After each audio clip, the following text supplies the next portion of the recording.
ಓಂ ನಮೋ ವಾಲ್ಮೀಕಿಯೇ. ನಮಸ್ಕಾರ ಬಂಧುಗಳೇ. ನಾನು ನಿವೃತ್ತ ಪ್ರಾಧ್ಯಾಪಕ ಡಾಕ್ಟರ್ ಅರ್ಜುನ್ ಪಂಗಣ್ಣವರ್. ಹೇ ಸೀತಾರಾಮ್ ವಾಹಿನಿಯ ವಾಲ್ಮೀಕಿ ರಾಮಾಯಣ ಅಂದು ಇಂದು ಚಿಂತನ ಕಾರ್ಯಕ್ರಮದ 273ನೇ ಸಂಚಿಕೆಗೆ ತಮ್ಮೆಲ್ಲರಿಗೂ ಸ್ವಾಗತ. ನಾನು ತಮಗೆ ಹಿಂದಿನ ಸಂಚಿಕೆಯಲ್ಲಿ ರಾಮ ಲಕ್ಷ್ಮಣ ಸೀತೆ ಅವರ ಜೊತೆಗೆ ಕೆಲವೊಂದು ಋಷಿಮುನಿಗಳು ಕೂಡ ಬಂದಿರ್ತಾರೆ. ಎಲ್ಲರೂ ಸುತೀಕ್ಷ್ಣ ಮುನಿ ಆಶ್ರಮದಲ್ಲಿ ರಾತ್ರಿಯನ್ನು ಕಳೀತಾರೆ. ಬೆಳಿಗ್ಗೆ ಎದ್ದು ರಾಮ ಲಕ್ಷ್ಮಣ ಸೀತೆ ಮೂವರು ಕೂಡಿ ತಮ್ಮ ನಿತ್ಯ ಕ್ರಮಗಳನ್ನು ಮುಗಿಸ್ಕೊಂಡು ಸ್ನಾನ ಮಾಡಿ ಪೂಜೆ ಮಾಡಿಕೊಂಡು ಸುತೀಕ್ಷ್ಣ ಮುನಿಗಳ ಬಳಿ ಬಂದು ಅವರನ್ನು ಅಲ್ಲಿಂದ ಬೇರೆ ಕಡೆಗೆ ಹೊರಡೋ ಸಲುವಾಗಿ ಅಪ್ಪನೆಯನ್ನು ಕೇಳ್ತಾರೆ ಮತ್ತು ಎಲ್ಲಿ ತಾವು ಹೋಗಬೇಕು ಅನ್ನುವಂಥದ್ದನ್ನು ಕೇಳ್ತಾರೆ. ಮುಂದೆ ಸುತೀಕ್ಷ್ಣ ಮುನಿಗಳು ಅವರಿಗೆ ಆ ಮಾರ್ಗವನ್ನು ಹೇಳ್ತಾ ಏನು ಹೇಳ್ತಾರೆ ಅಂದರೆ, ನೀವು ದಂಡಕಾರಣ್ಯದಲ್ಲಿ ಒಂದು ಪ್ಲೇಸನ್ನು ಹೇಳಿರ್ತಾರೋ, ದಂಡಕಾರಣ್ಯದಲ್ಲಿ ಹೋಗಬೇಕಾದ್ರೆ ದಂಡಕಾರಣ್ಯದ ಲಕ್ಷಣಗಳೇನಿವೆ, ದಂಡಕಾರಣ್ಯದ ಸೌಂದರ್ಯವೇನಿದೆ ಅನ್ನೋದರ ಬಗ್ಗೆ ಅವರು ದಂಡಕಾರಣ್ಯ ವಿವರಣೆಯನ್ನು ಮಾಡ್ತಾರೆ. ಆ ವಿವರಣೆಯನ್ನು ವಾಲ್ಮೀಕಿಯವರು ಈ ರೀತಿಯಾಗಿ ಹೇಳ್ತಾರೆ. ಸೀತೆಯನ್ನು ನೆರಳಿನಂತೆ ಹಿಂಬಾಲಿಸಿಕೊಂಡು ಲಕ್ಷ್ಮಣನೊಂದಿಗೆ ಎಚ್ಚರಿಕೆಯಿಂದ ದಾರಿ ಸಾಗುವುದು. ದಟ್ಟಾರಣ್ಯದ ಸೀತೆಯನ್ನು ನಡು ಹಾಕ್ಕೊಳ್ರಿ, ಅಣ್ಣ ತಮ್ಮ ಹಿಂದೆ ಮುಂದೆ ಹಾಕ್ಕೊಂಡು ಋಷಿಮುನಿಗಳೊಂದಿಗೆ ನೀವು ಪಯಣವನ್ನು ಬೆಳೆಸಿರಿ. ಆದರೆ ಸೀತೆ ರಕ್ಷಣೆ ಬಗ್ಗೆ ಹೆಚ್ಚು ಎಚ್ಚರಿಕೆಯನ್ನು ಕೊಡ್ರಿ ಅಂತ ಹೇಳಿ ರಾಮ ಲಕ್ಷ್ಮಣರಿಗೆ ಸುತೀಕ್ಷ್ಣ ಮುನಿ ಹೇಳ್ತಾರೆ. ನೋಡು, ದಂಡಕಾರಣ್ಯದಲ್ಲಿ ತಪಸ್ವಿ ಪವಿತ್ರ ಮುನಿಗಳ ಆಶ್ರಮಗಳು, ಪವಿತ್ರ ಹೊಸ್ತಲಗಳನ್ನು, ಗಡ್ಡೆ, ಹಣ್ಣು, ಹೂ, ಬಳ್ಳಿ ಗಿಡಗಳನ್ನು, ಮೃಗ ಪಕ್ಷಿಗಳ ಹಿಂಡು, ಪ್ರಶಾಂತ ನೀರಿನ ಹೊಂಡಗಳು. ಅಲ್ಲಿ ಏನೇನಿದೆ ಆ ದಂಡಕಾರಣ್ಯದಲ್ಲಿ ನಿಮ್ಗೆ ಏನೇನು ದರ್ಶನ ಆಗ್ತಿದೆ ಅನ್ನೋದನ್ನು ಹೇಳ್ತಾರೆ. ಒಂದೇದು ಹೇಳ್ತಾರೆ, ನೀವು ಎತ್ತ ನೋಡ್ತೀರ ಅತ್ತೆಲ್ಲ ಅಗದಿ ಪ್ರಾಂಜಲ ಮನುಷ್ಯನಿಂದ ತಪಸ್ಸು ಮಾಡುವಂಥ ಮುನಿಗಳನ್ನು ಕಾಣ್ತಾರೆ. ಆ ಮುನಿಗಳ ಆಶ್ರಮಗಳ ಪವಿತ್ರ ಹೊಸ್ತಲಗಳನ್ನೇ ಕಾಣ್ತಾವೆ. ಮುಂದೆ ಅದು ಸುತ್ತಮುತ್ತ ದಾರಿಗುಂಟ ಏನು ಕಾಣಿಸ್ತಿದೆ ಅಂದರೆ ನಿಮಗೆ ಗಡ್ಡೆಗೆಣಸು, ಹಣ್ಣು ಹಂಪಲ, ಹೂಬಳ್ಳಿ, ಗಿಡ ಮರಗಳು ಇವು ಕಾಣಿಸ್ತವೆ. ಅದರ ಜೊತೆಗೆ ಮೃಗಗಳನ್ನು ಕಾಣಿಸ್ತವೆ, ಕಾಡು ಪ್ರಾಣಿಗಳನ್ನು ಕಾಣಿಸ್ತವೆ, ಪಕ್ಷಿಗಳ ಹಿಂಡೂ ಕಾಣ್ತದೆ. ನಿಮಗೆ ವಿಭಿನ್ನ ಬೇರೆ ಬೇರೆ ಜಾತಿಯ ಪಕ್ಷಿಗಳಿವೆ. ಆ ಪಕ್ಷಿಗಳ ಹಿಂಡುಗಳನ್ನು ನೀವು ಕಾಣ್ತೀರಿ. ಮುಂದೆ ಅಲ್ಲೆಲ್ಲನ ನೀರಿನ ಹೊಂಡಗಳಿವೆ, ಅಂದರೆ ಪ್ರಶಾಂತ ನೀರಿನ ಹೊಂಡಗಳಿವೆ. ಶಾಂತ ಸ್ತಬ್ಧವಾಗಿರತಕ್ಕಂತಹ ನೀರಿನ ಹೊಂಡಗಳನ್ನು ನೀವು ಅಲ್ಲಲ್ಲಿ ಕಾಣ್ತೀರಿ. ಮುಂದುವರೆದು ಹೇಳ್ತಾರೆ, ಜಲಕ್ರೀಡೆ ನಿರತ ಪಕ್ಷಿಗಳು ಆ ಹೊಂಡಗಳಲ್ಲಿ, ನೀರಿನ ಹೊಂಡಗಳಲ್ಲಿ ಪಕ್ಷಿಗಳು ತಮ್ಮ ಜಲಕ್ರೀಡೆಯಲ್ಲಿ ತೊಡಗಿರ್ತವೆ. ಜಲಕ್ರೀಡೆ ನಿರತ ಪಕ್ಷಿಗಳು, ನವಿಲುಗಳು, ಕಣ್ಮನ ಸೆಳೆಯುವ ಪರ್ವತಗಳನ್ನು ಅಲ್ಲಿ ಮತ್ತೇನೇನು ಸಿಗ್ತಿದ್ರೆ, ಜಲಕ್ರೀಡೆಯಲ್ಲಿ ತೊಡಗಿದಂಥ ಪಕ್ಷಿಗಳು, ನವಿಲುಗಳ ಕುಣಿತ, ನವಿಲುಗಳ ಹಿಂಡು, ಜೊತೆಗೆ ಕಣ್ಮನ ಸೆಳೆಯುವಂತಹ ಪರ್ವತಗಳ ಶ್ರೇಣಿಗಳನ್ನು ನೀವು ಕಾಣ್ತೀರಿ. ಓ ರಾಮನೇ, ದಂಡಕಾರಣ್ಯ ಸಂಪತ್ತು ಸೌಂದರ್ಯ ಸವಿದು ತಿರುಗಿ ನನ್ನ ಬಳಿ ಬಾ. ಅಲ್ಲಿ ಹೋಗೋ ನೀನು ಅಲ್ಲಿ ಹೋಗಿ ನಿನ್ನ ಏನು ವನವಾಸದ ದಿನಗಳಿವೆ, ವರ್ಷಗಳಿವೆ, ಆ ದಿನಗಳನ್ನು, ಆ ವರ್ಷಗಳನ್ನು ಅಲ್ಲಿ ಕಳಿ ಆ ಒಂದು ದಂಡಕಾರಣ್ಯದ ಸೌಂದರ್ಯದ ಮತ್ತು ಸಂಪತ್ತನ ಹಣ್ಣು ಇವ್ರಿಗೆ ಏನು ಬೇಕಾಗಿರ್ತವೆ ತಿಳಿದಿರ್ತಲ್ಲ ಅವೆಲ್ಲ ಲಭ್ಯ ಇರ್ತವೆ. ಸೊ ಅದಕ್ಕೆ ಸಂಪತ್ತು, ಅರಣ್ಯ ಸಂಪತ್ತು ಅಂತ ಹೇಳ್ತೇವೆ, ಜಲ ಸಂಪತ್ತು ಅಂತ ಹೇಳ್ತೇವೆ. ಅದಕ್ಕೆ ಅಲ್ಲಿ ನಿಸರ್ಗ ನಿನಗೇನು ಕೊಡ್ತಿದೆ ಅದನ್ನೆಲ್ಲ ಮನಸ್ಸಿಗೆ ಅಷ್ಟೇ ಆನಂದ ಅಲ್ಲ, ನಿನಗೇನು ಬೇಕಾಗಿದೆ ಅಗತ್ಯಗಳನ್ನು ಪೂರೈಸಿ ಅಲ್ಲಿ ದಿನಗಳನ್ನು ಕಳೆದ ನಂತರ ನೀನೇನು ಮಾಡಬೇಕು, ನೇರವಾಗಿ ಅಯೋಧ್ಯೆಗೆ ಹೋಗದೆ ನನ್ನ ಬಳಿ ಬರಬೇಕು. ಅಲ್ಲಿ ನಿನ್ನ ಅವಧಿಯನ್ನು ಮುಗಿಸ್ಕೊಂಡು ನೀನು ಪುನಃ ನನ್ನ ಆಶ್ರಮಕ್ಕೆ ಬರಬೇಕಂತ ರಾಮನಿಗೆ ಸುತೀಕ್ಷ್ಣ ಮುನಿಗಳು ಹೇಳ್ತಾರೆ. ಹಾಗೆ ಆಗಲಿ ನುಡಿದ ರಾಮ ಸುತೀಕ್ಷ್ಣ ಮುನಿಗೆ. ಅದನ್ನೇನು ಅವರಿಂದ ಕೇಳ್ತಾನಲ್ಲ, ಒಂದು ಕಡೆ ದಂಡಕಾರಣ್ಯದ ಸೌಂದರ್ಯದ ಬಗ್ಗೆ ಕೇಳ್ತಾನೆ, ಸಂಪತ್ತಿನ ಬಗ್ಗೆ ಕೇಳ್ತಾನೆ. ಇನ್ನೊಂದು ಕಡೆಗೆ ಮತ್ತು ಸುತೀಕ್ಷ್ಣ ಮುನಿಗಳು ಅವನಿಗೆ ಹೇಳ್ತಾರೆ, ನಿಂದದು ಅವಧಿ ಮುಗಿದ ನಂತರ ಅಲ್ಲಿ ಎಲ್ಲ ವಾಸ ಆಗಿ ಮುಗಿದ ನಂತರ ಮರಳು ಕಾಲಕ್ಕೆ ನೀವು ಪುನಃ ನನ್ನ ಆಶ್ರಮಕ್ಕೆ ಬರಬೇಕಂತ ಏನು ಹೇಳ್ತಾರಲ್ಲ ಅದನ್ನು ಕೇಳಿಕೊಂಡು ಹಾಗೇ ಆಗಲಿ ಅಂತ ಹೇಳಿ ರಾಮ ಮುನಿಗಳಿಗೆ ಹೇಳ್ತಾನೆ. ತಮ್ಮ ಸಕಲ ಸರಂಜಾಮಗಳೊಂದಿಗೆ ತಮ್ಮ ಏನು ಬಂದಿರ್ತಾರಲ್ಲ ಆಯುಧಗಳನ್ನು ತೊಗೊಂಡು ಬಂದಿರ್ತಾರೆ, ಬಟ್ಟೆ ಅಂದ್ರೆ ಚರ್ಮಗಳನ್ನು ಏನೇನು ತಮ್ಮ ಬಳಕೆ ವಸ್ತುಗಳನ್ನು ಸಂಗ್ರಹ ಮಾಡ್ಕೊಂಡಿರ್ತಾರೆ ಅವು ಎಲ್ಲನೂ ತೊಗೊಂಡು 3 ಮಂದಿ ಋಷಿಮುನಿಗಳೊಂದಿಗೆ ಹೊರಡ್ತಾರೆ. ಲಕ್ಷ್ಮಣ ರಾಮ ಬಿಲ್ಲು ಬಾಣ ಹಿಡಿದು ಸಾಗಿದರು. ಹಿಂದ ಮುಂದೆ ಯಾಕಂದ್ರೆ ದಟ್ಟಾರಣ್ಯ ಕಾಡುಮೃಗಗಳದಾವು, ರಾಕ್ಷಸರು ಉಪಟಾಡುತ್ತಂತ ಗೊತ್ತಿತ್ತು. ರಕ್ಷಣೆಗಾಗಿ ಅಲರ್ಟ್ ಹಾಕೊಂಡನೆ ಎಚ್ಚರಿಕೆಯಿಂದನೇ ಇಬ್ಬರು ಬಾಣಬಿಲ್ಲುಗಳನ್ನು ಕೈ ಹಿಡ್ಕೊಂಡು ಮುಂದೆ ಸೀತೆ ನಡು ಹಾಕೊಂಡು ಸಾಕ್ತಾರೆ. ಸೀತೆ ಸುರಕ್ಷತೆಯಲ್ಲಿ ಅವರು ಮಧ್ಯೆ ಸಾಗಿದ್ರು. ಸೀತೆಯನ್ನು ಮಾಡ್ತಾರೆ ಅವರಿಬ್ಬರು ಮಧ್ಯೆ, ಮುಂದೆ ಲಕ್ಷ್ಮಣ ಹಿಂದೆ ರಾಮ, ಅವರಿಬ್ಬರು ಮಧ್ಯದಲ್ಲಿ ಸೀತೆ. ಈ ರೀತಿಯಾಗಿ ಅವರು ದಂಡಕಾರಣ್ಯದ ಮಧ್ಯದಲ್ಲಿ ಪ್ರಯಾಣವನ್ನು ಮುಂದುವರಿಸ್ತಾರೆ.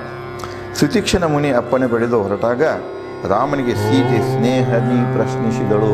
ಇಲ್ಲೇ ಸೀತೆಯ ಪ್ರಶ್ನೆಗಳೇನಿದಾವಲ್ಲ ಬಹಳ ವಂಡರ್ಫುಲ್ ಪ್ರಶ್ನೆಗಳಿದಾವೆ. ರಾಮನನ್ನು ಕೇಳ್ತಾಳೆ. ಅಂದರೆ ಸ್ತ್ರೀಯಲ್ಲಿ ಎಷ್ಟು ಜ್ಞಾನ ಇರ್ತದೆ, ಸ್ತ್ರೀಗೆ ಯಾವ್ಯಾವ ಸ್ವಾತಂತ್ರ್ಯಗಳಿರ್ತವೆ, ಸ್ತ್ರೀನೂ ಏನೆಲ್ಲ ಮಾಡಲು ಸಾಧ್ಯಗಳು ಅನ್ನುವಂತಹ ಒಂದು ಸಂದರ್ಭವನ್ನು ವಾಲ್ಮೀಕಿಯವರು ಇಲ್ಲಿ ಸೀತೆ ಮುಖಾಂತರ ಹೇಳ್ತಾರೆ. ಅಪ್ಪಣೆ ತಗೊಂಡು ದಂಡಕಾರಣ್ಯ ಮಧ್ಯದಲ್ಲಿ ಹೊಂಟ್ರಿ ನೋಡ್ಕೊಂತ ಎಲ್ಲ ಹೇಳಿರ್ತಾರಲ್ಲ ಸೃಷ್ಟಿ ಸೌಂದರ್ಯವನ್ನು ಸವಿತಾ ಹೋಗಿ ಅಲ್ಲೆಲ್ಲೇ ನಿಮಗೆ ಹಣ್ಣು ಹಂಪಲ ಸಿಗ್ತಿದೆ, ಜೇನು ಸಿಗ್ತಿದೆ, ನೋಡೋಕೆ ಪಕ್ಷಿಗಳು ಸಿಗ್ತಾವ, ಇದೆಲ್ಲನೂ ನೀವು ಏನು ಮಾಡಿರಿ ಅದರದ ಮಜಾ ತಗೊಳ್ತ ಮುಂದೆ ಹೋಗ್ರಿ ಅಂತ ಅಪ್ಪಣೆ ಕೊಟ್ಟು ಬಿಡ್ತಾರೆ. ಅದನ್ನು ತಗೊಂಡು ಇವರೇನು ದಂಡಕಾರಣ್ಯದಲ್ಲಿ ಹೊರಟಿರ್ತಾರ, ದಾರಿ ಮಧ್ಯದಲ್ಲಿ ಮಾತಾಡ್ತಾ ಹೋಗೋ ಕಾಲಕ್ಕೆ ಸೀತೆ ರಾಮನ ಮುಂದೆ ಕೆಲವು ಪ್ರಶ್ನೆಗಳನ್ನು ಇಡ್ತಾಳೆ. ಭಾಳ ಮಹತ್ವದ ಪ್ರಶ್ನೆಗಳು ಇವೆ. ಇವು ಸಕಾಲಿಕ ಎಲ್ಲ ಕಾಲದಲ್ಲಿ ಅನ್ವಯಿಸುವಂಥ ಪ್ರಶ್ನೆಗಳಿವು. ಪ್ರಶ್ನೆ ಮಾಡ್ತಾಳಕ್ಕೆ ಏನಂದರೆ, ಸ್ವಾರ್ಥ ಬಯಸಿದ್ದಲ್ಲಿ ಯಾವುದೇ ವ್ಯಕ್ತಿ ಸ್ವಾರ್ಥ ಬಯಸಿದಂದ್ರೆ ಘೋರ ಅಧರ್ಮ ಅವನಿಂದ ನಡೆಯುವುದು. ಯಾವಾಗ ಮನುಷ್ಯ ಸ್ವಾರ್ಥಿ ಆಗ್ತಾನೆ ಆವಾಗ ಅವನಿಂದ ಅಪರಾಧಗಳು ಆಗ್ತವೆ. ಅಧರ್ಮ ಅಂದರೆ ಅಪರಾಧಗಳು, ನಿಯಮಗಳನ್ನು ಉಲ್ಲಂಘಿಸಿ. ಈಗ ನಾವು ಮತಕ್ಷೇತ್ರದ ಒಂದು ಅಭಿವೃದ್ಧಿಗಾಗಿ ಶಾಸಕರನ್ನು ಆಯ್ಕೆ ಮಾಡಿ ಕಳಿಸಿರ್ತೇವೆ. ಅವರು ನಮಗೆ 108 ಭಾಷಣಗಳಲ್ಲಿ ಭರವಸೆಯನ್ನು ಕೊಟ್ಟಿರ್ತಾರೆ. ಬಂದ ತಕ್ಷಣ ನಿಮ್ಗೆ ಕುಡಿಯುವ ನೀರಿನ ವ್ಯವಸ್ಥೆ ಮಾಡ್ತೇವೆ, ನಿಮಗೆ ರಸ್ತೆಗಳನ್ನು ಮಾಡಿಕೊಡ್ತೇವೆ, ಆಸ್ಪತ್ರೆಗಳನ್ನು ಕಟ್ಟಿಕೊಡ್ತೇವೆ, ಉಚಿತ ಆರೋಗ್ಯ ಇದು ಮಾಡಿಸ್ತೇವೆ, ಸೌಲಭ್ಯಗಳನ್ನು ಕೊಡಿಸ್ತೇವೆ, ಶಿಕ್ಷಣ ವ್ಯವಸ್ಥೆಯನ್ನು ಮಾಡ್ತೇವೆ, ಏನೇನೋ ಹೇಳಿರ್ತಾರೋ ಅವೆಲ್ಲ. ಆರಿಸಿ ಬಂದ ನಂತರ ಅವ್ರದ್ದು ಹಿತ ಜನರದಿರುವುದಿಲ್ಲ. ಅವ್ರ ಮನಸ್ಸಿನಲ್ಲಿ ಸ್ವಾರ್ಥ ಇರ್ತದೆ. ನಾನು ಈಗ ನನಗೆ ಸಿಕ್ಕ 5 ವರ್ಷದ ಅಧಿಕಾರದ ಅವಧಿಯನ್ನು ಹೇಗೆ ನಾನು ನನ್ನ ಒಂದು ಉನ್ನತಿಗಾಗಿ ನಾನು ಮಿನಿಸ್ಟರ್ ಆಗಬೇಕು, ಚೀಫ್ ಮಿನಿಸ್ಟರ್ ಆಗಬೇಕು, ಪ್ರೈಮ್ ಮಿನಿಸ್ಟರ್ ಆಗಬೇಕು, ಜೊತೆಗೆ ಎಲ್ಲ ಇಂಪಾರ್ಟೆಂಟ್ ಖಾತೆಗಳು ನನಗೆ ಬರಬೇಕು. ಆ ಖಾತೆಗಳಲ್ಲಿ ಬರುವಂಥ ಜನಸಾಮಾನ್ಯರ ತೆರಿಗೆ ದುಡ್ಡು ನನ್ನ ಕಡೆನೇ ಬರಬೇಕು. ನಾನು ಅವುಗಳನ್ನು ಸೆಲೆಕ್ಟ್ ಮಾಡಬೇಕು. ಅದರಿಂದ ಬರುವಂಥ ಹಣ ಬಿಡುಗಡೆಯನ್ನು ನಾನೇ ಮಾಡ್ಕೋಬೇಕು, ಉಪಯೋಗ ಮಾಡ್ಕೋಬೇಕು. ಎಲ್ಲೆಲ್ಲಿ ಅರಣ್ಯ ಭೂಮಿ ಇದೆ ಅದನ್ನೆಲ್ಲ ನನಗೆ ಸಾಧ್ಯ ಆದಲ್ಲಿ ಕಬಳಿಸ್ಕೊಳ್ಬೇಕು. ಎಲ್ಲೆಲ್ಲಿ ಕೆರೆ ಅದಾವನ್ನೆಲ್ಲ ಒಣಗಿಸಿ ಮನೆ ಕಟ್ಕೊಳ್ಬೇಕು. ರಿಯಲ್ ಎಸ್ಟೇಟ್ ಬಿಸ್ನೆಸ್ ಮಾಡಬೇಕು, ಕೋಟ್ಯಾಧೀಶ ಆಗಬೇಕು. ಮನೆಯ ಸುತ್ತು ಕಾರ್ಗಳಷ್ಟೇ ಅಲ್ಲ, ಹೆಲಿಕಾಪ್ಟರ್ಗಳು, ಸಣ್ಣ ವಿಮಾನಗಳನ್ನು ಇಟ್ಟುಕೊಳ್ಳುವಂಥ ಕನಸುಗಳನ್ನು ಜನ ಕಾಣ್ತಿದ್ದ. ಇದು ಒಂದು ಸ್ವಾರ್ಥ, ಅಧಿಕಾರದ ಸ್ವಾರ್ಥ, ಸಂಪತ್ತಿನ ಸ್ವಾರ್ಥ, ಹೆಣ್ಣಿನ ಬಗ್ಗೆ ಸ್ವಾರ್ಥ. ಇವು ಯಾವಾಗಿವು ಅವನ ತಲೆಯಾಗ ಬಂದು ಬಿಡ್ತಾವಲ್ಲ ಆವಾಗ ಆ ಮನುಷ್ಯ ಏನು ಮಾಡ್ತಾನೆ, ದಾರಿ ಬಿಡ್ತಾನೆ. ನಿಮ್ಮ ಭಾಷೆಯಲ್ಲಿ ಹೇಳೋದಾದ್ರೆ ಅವ ದಾರಿ ಬಿಡ್ತಾನೋ ತಪ್ಪ ದಾರಿ ಹಿಡಿತಾನೋ ಅದನ್ನೇ ಸೀತೆ ಹೇಳ್ತಾನೆ. ಸೂಕ್ಷ್ಮವಾಗಿ ಅವ ಅಧರ್ಮಿ ಆಗ್ತಾನೆ. ಜೀವನದಲ್ಲಿಯೂ ಹಾಗೇ ಇದೆ. ಮನುಷ್ಯ ಇಲ್ಲಿ ತನಕ ಸ್ವಾರ್ಥಿ ಆಗುವುದಿಲ್ಲ, ಅವನು ಒಳ್ಳೆ ವ್ಯಕ್ತಿ ಇರ್ತಾನೆ, ಎಲ್ಲನೂ ನಿಷ್ಠೆಯಿಂದ ನಡೆದಿರ್ತಾನೆ, ಧರ್ಮನಿಷ್ಠೆಯಿಂದ ನಡೆದಿರ್ತಾನೆ, ಎಲ್ಲ ನಿಯಮಗಳನ್ನು ಪಾಲಿಸುತ್ತಾನೆ, ಎಲ್ಲೂ ಕಾನೂನುಗಳನ್ನು ಉಲ್ಲಂಘನೆ ಮಾಡುವುದಿಲ್ಲ. ಯಾವಾಗ ಅವನಲ್ಲಿ ಸ್ವಾರ್ಥ ಬೆಳೀತಿದೆ, ಇದು ನನಗಾಗಬೇಕು, ಈ ಅವಕಾಶ ನನಗೆ ಸಿಗಬೇಕು, ಆವಾಗ ಆ ಮನುಷ್ಯ ವಾಮ ಮಾರ್ಗಗಳನ್ನು ಹುಡುಕ್ತಾನೆ, ಅಡ್ಡದಾರಿಗಳನ್ನು ಹುಡುಕ್ತಾನೆ, ಜನರಿಗೆ ಸಿಗುವಂತಹ ಸೌಲಭ್ಯಗಳನ್ನು ತಾನು ಗಿಟ್ಟಿಸಿಕೊಳ್ತಾನೆ. ತಾವು ನೋಡ್ತಿರ್ಬೇಕು. 2019 ಇತ್ತೀಚಿನ ಎಕ್ಸಾಂಪಲ್ ಕೊಡ್ತೇನೆ. ನಿಮಗೆ ಎಲ್ಲ ಕಡೆಗೆ ಮಹಾಪೂರ ಬಂದಾಗ ನದಿ ದಂಡಿ ಪ್ರದೇಶದಲ್ಲಿ ಏನು ಊರುಗಳ ಮುಳುಗಿದ್ಯೋ ಅದ್ರಾಗ ಹೆಚ್ಚು ಕಡಿಮೆ ಬಡವರು ಗುಡಿಸಲ ಕಟ್ಕೊಂಡು ಇರ್ತಾವವ, ಆ ನದಿ ಇಳಿದು ಹೋದ ನಂತರ ಆ ಜನರಿಗಾಗಿ ವಸತಿಗೆ ಅವ್ರದ್ದು ಒಂದು ಇದಕ್ಕಾಗಿ ಪರಿಹಾರಕ್ಕಾಗಿ ಏನೋ ಆಹಾರ ಧಾನ್ಯ ಬರ್ತಿತ್ತು, ಬಟ್ಟೆ ಒಡವೆಗಳು ಬರ್ತಿತ್ತು. ಈ ಮುಖಂಡರೇನು ಇರ್ತಾರೆ ನೋಡ್ರಿ, ZP ಮೆಂಬರ್ ಆಗಿರ್ಬೋದು, ZP ಅಧ್ಯಕ್ಷರಾಗಿರ್ಬೇಕು, ಉಪಾಧ್ಯಕ್ಷರಾಗಿರ್ಬೋದು, MLAಗಳಾಗಿರ್ಬೋದು, ಅದರಲ್ಲಿ ಚಲೋ ಚಲೋ ಅಕ್ಕಿಯನ್ನು ಚಲೋ ವಸ್ತ್ರಗಳನ್ನು ತಾವಿಟ್ಕೊಂಡು ಅವು ಕೊಟ್ಟರೋ ಇಲ್ಲೋ ಗೊತ್ತಿಲ್ಲ, ಅವ್ರಿಗಂತೂ ಗೊತ್ತಿರ್ತದೆ ಬಡವರಿಗೆ. ಈ ಗುಡ್ಸಲಾ ಕಟ್ಟಿರ್ತಾರೆ, ನದಿ ಹರ್ಕೊಂಡು ಹೋಗ್ತದೆ, ಮತ್ತು ಅದು ಇಳಿದು ಹೋದ ನಂತರ ಮತ್ತೆ ಎಲ್ಲಿದ್ರೆ ಒಂದು ತೆಂಗಿನ ಮರ ಇವನ್ ತೊಗೊಂಬರ್ತಾರೆ, ಭತ್ತ ಹುಲ್ ತಂದ ಮತ್ತು ಅವ್ರು ಗುಡಿಸ್ಲಾವನ್ನು ಅವ್ರು ಕಟ್ಕೊಳ್ತಾರೆ.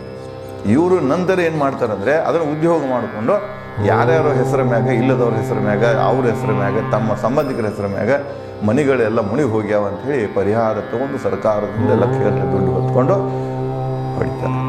ನೋಡಿ, ಆ ಅವಕಾಶ ಯಾರು ಅದರಿಂದ ಪೀಡಿತ ಆಗಿರ್ತಾರೆ ಅವ್ರು ಸಿಗಬೇಕಾಗಿತ್ತು. ಅವ್ರು ಏನಿರ್ತಾರೆ ತಮ್ಮನ್ನು ತಾವು ಆಗಲೇ ಇದು ಮಾಡ್ಕೊಂಡ್ಬಿಡ್ತಾರೆ, ಸರ್ಕಾರ ಮ್ಯಾಗ ಡಿಪೆಂಡ್ ಆಗಕ್ಕೆ ಹೋಗೋದಿಲ್ಲ. ಬಟ್ ಈ ಜನ ಏನು ಮಾಡ್ತಾರೆ ಅಂದರೆ ಅವರಲ್ಲಿ ಸ್ವಾರ್ಥ ಬೆಳೀತಿದೆ. ಇದೇನೆಲ್ಲ ಬರ್ತಾ ಇದೆಯಲ್ಲ, ಇದು ನನಗೂ ಸಿಗಲಿ, ನಾನು ತಗೋಬೇಕು. ಈ ಸ್ವಾರ್ಥ ಬೆಳೆದಾಗ ಮನುಷ್ಯ ಏನಾಗ್ತಾನೆ, ಅಧರ್ಮಿ ಆಗ್ತಾನೆ. ಅದಕ್ಕೆ ಸೀತೆ ಹೇಳ್ತಾಳೆ, ಯಾವ ವ್ಯಕ್ತಿ ಸ್ವಾರ್ಥಿ ಆಗಕ್ಕೆ ಬಯಸ್ತಾನ ಆ ವ್ಯಕ್ತಿಯಿಂದ ಏನಾಗ್ತಿದೆ, ಅಧರ್ಮ ಕಾರ್ಯಗಳಾಗ್ತವೆ. ಮುಂದುವರೆದು ಹೇಳ್ತಾಳೆ, ಅದನ್ನು ಅಂತ್ಯ ಮಾಡಲು ಸಾಧ್ಯವೇ? ಮನುಷ್ಯನಲ್ಲಿದ್ದಂತಹ ಸ್ವಾರ್ಥವನ್ನು ಹೋಗಲಾಡಿಸಲಿಕ್ಕೆ ಸಾಧ್ಯವೇ ಅಂತ ಪ್ರಶ್ನೆ ಮಾಡ್ತಾಳೆ.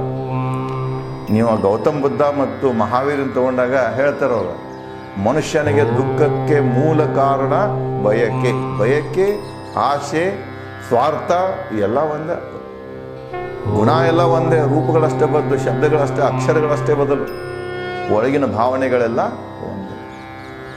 ಮನುಷ್ಯ ಯಾವಾಗ ಆಶೆ ಮಾಡ್ತಾನೆ, ನಿರಾಶೆ ಆದಾಗ ದುಃಖ ಬರ್ತದೆ. ನಾನು ಪ್ರೈಮ್ ಮಿನಿಸ್ಟರ್ ಆಗಬೇಕಂತ ಆಸೆ ಮಾಡ್ತಾನೆ, ಅವಕಾಶ ತಪ್ಪಿ ಹೋದಾಗ ಬಹಳ ದುಃಖಿ. ನೀವು ನೋಡ್ತಿರ್ಬೇಕು, ಬಹಳಷ್ಟು ಜನ. ಮೊನ್ನೆ ನೋಡಿ, ಅಮೆರಿಕದ ಪ್ರೆಸಿಡೆಂಟ್ ಜಾನ್ ಬೈಡನ್, ಅವನು ಕೂಡ ಅಳ್ತಾ ಇದ್ದ. ಅಧಿಕಾರ ಹೋಗೋ ಕೊನೆ ದಿವಸ ಹಸ್ತಾಂತರ ಮಾಡೋ ಕಾಲಕ್ಕೆ ಅವ್ರಿಗೆ ಗೊತ್ತಿದೆ ಇದು 4 ವರ್ಷದ ಅವಧಿ, ಮುಂದಿನ ಇಲೆಕ್ಷನ್ ತನಕ ಅಷ್ಟೇ ನನ್ನ ಅವಧಿ. ಇದು ಗೊತ್ತಿರುವುದು ಅಂತ ಇರುವುದಿಲ್ಲ.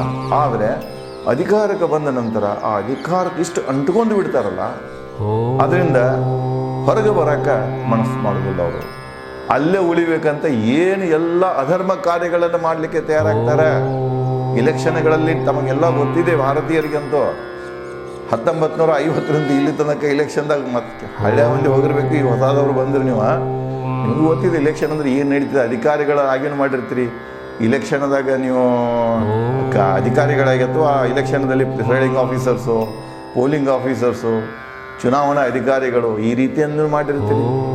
ಮುಂದೆ ಮತದಾರರಾಗಿನೂ ಹೋಗಿರ್ತೀರಿ, ಪ್ರಚಾರಕರಾಗಿನೂ ಹೋಗಿರ್ತೀರಿ. ಎಲ್ಲ ರೀತಿಯಿಂದ ಎಲ್ಲ ಕೆಪಾಸಿಟಿಯಲ್ಲಿ ನೀವು ಮಾಡ್ತಾ ಇರ್ತೀರಿ. ಅಲ್ಲಿ ನೋಡ್ತಿದ್ದೆ, ನಿಮ್ಗೆ ನೋಡೋಕೆ ಸಿಗ್ತಿದೆ.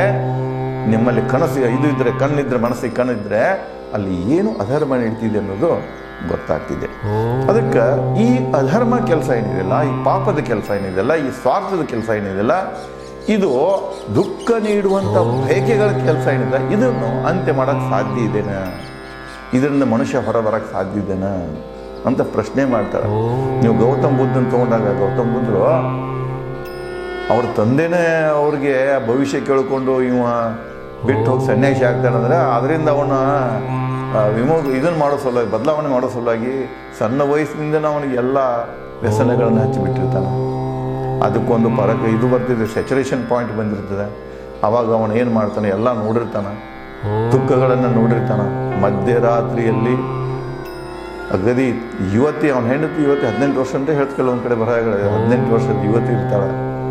1.5 ತಿಂಗಳದ ಮಗು ಇರ್ತದೆ, ದೊಡ್ಡ ಸಾಮ್ರಾಜ್ಯ ಇರ್ತದೆ. ಎಲ್ಲವನ್ನು ಬಿಟ್ಟು ಮನುಷ್ಯ ಈ ದುಃಖಕ್ಕೆ ಕಾರಣ ಯಾವುದು? ಬಯಕೆ. ಈ ಬಯಕೆಯಿಂದ ನಾನು ಈ ಇಚ್ಛೆಗಳಿಂದ, ಈ ಆಶೆಗಳಿಂದ ಹೇಗೆ ಮುಕ್ತ ಆಗಬೇಕು ಅನ್ನೋ ಮಾರ್ಗ ಕಂಡುಹಿಡಿಸುವಾಗಿ ಅವರು ಅರಣ್ಯಕ್ಕೆ ಹೋಗ್ತಾರೆ, ತಪಸ್ ಮಾಡ್ತಾರೆ. ಅದಕ್ಕೆ ಇಲ್ಲಿ ಸೀತೆನೂ ಅದನ್ನ ಕೇಳ್ತಾಳೆ. ಇವು ಎಲ್ಲನೂ ಏನು ಆಸೆ ಇದೆ, ಸ್ವಾರ್ಥ ಇದೆ, ಮನುಷ್ಯ ಸ್ವಾರ್ಥ ಬಿಡಬೇಕಾದ್ರೆ, ಆಸೆಗಳನ್ನು ಬಿಡಬೇಕಾದ್ರೆ ಏನು ಮಾಡಬೇಕು ಅಂತ ರಾಮನನ್ನ ಪ್ರಶ್ನೆ ಮಾಡ್ತಾಳೆ. ಇನ್ನು ಸೀತೆಯ ಇನ್ನೂ ಇದರ ಜೊತೆಗೆ ಹಲವಾರು ಪ್ರಶ್ನೆಗಳನ್ನು ಕೇಳ್ತಾಳೆ. ಆ ಪ್ರಶ್ನೆಗಳಿಗೆ ರಾಮ ಯಾವ ರೀತಿಯಾಗಿ ಸಮಯೋಚಿತ, ಸಂದರ್ಭೋಚಿತ ಉತ್ತರಗಳನ್ನು ಕೊಟ್ಟು ಸೀತೆಗೆ ಮನವರಿಕೆ ಮಾಡಿಕೊಡ್ತಾನೆ. ಸೀತೆಗೆ ಅದು ತನ್ನ ಪ್ರಶ್ನೆಗೆ ಸರಿಯಾದ ಉತ್ತರ ಅಂತ ಮನವರಿಕೆ ಆಗುವಂಗ ಹೇಳ್ತಾನೆ. ಆ ಎಲ್ಲ ವಿಚಾರಗಳನ್ನು ನಾನು ತಮಗೆ ಕುಲಂಕುಷವಾಗಿ ಮುಂದಿನ ಸಂಚಿಕೆಯಲ್ಲಿ ಹಂಚಿಕೊಳ್ಳುತ್ತೇನೆ. ಧನ್ಯವಾದಗಳು.